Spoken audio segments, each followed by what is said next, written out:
Hello friends, मैं आप सबके बीच एक माता रानी का भजन लेकर आई हूँ।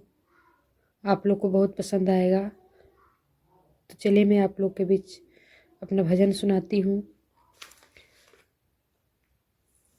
फूल के से जियावा पर सुतेली भवानी हो, मलिनिया दाबेना मैया के कोमल चरनिया हो, मलिनिया दाबेना।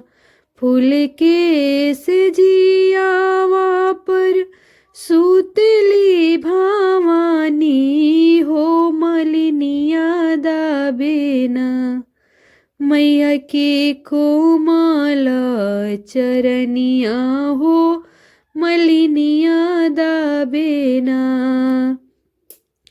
कौने गुने मैया मोरे भावे नारियलवा हो, कौने गुने ना भावे लाल की चुनरिया हो, कौने गुने ना भावे लाल की चुनरिया हो, कौने गुणे ना।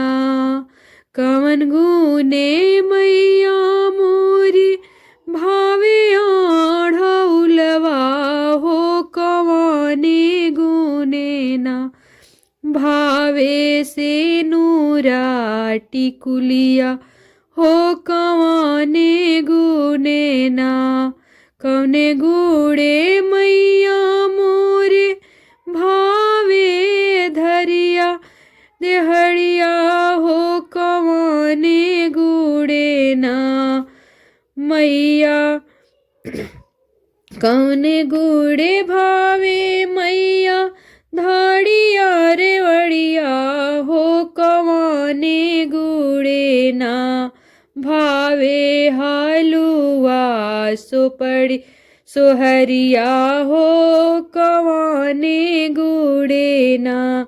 जट गुड़े नारियल भावे गोटा गुड़ चुंदरिया हो, किलाले गुड़वाना आढ़ौल सेंदूरा टिकुलिया हो, किलाले गुड़ेना।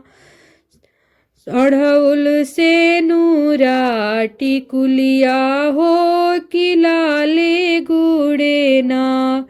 जुड़े जुड़े लागे मालिन धारिया देवड़िया हो, कि मीठे मीठे ना लागे हलुआ सोहरिया हो, कि मीठे मीठे ना लागे हलुआ सोहरिया हो, कि मीठे मीठे ना। फूल के से जियावा पर सुतली भवानी हो, मलिनिया दाबेना मैया के कोमल चरनिया हो, मलिनिया दाबेना मैया के कोमल चरनिया हो, मलिनिया दाबेना।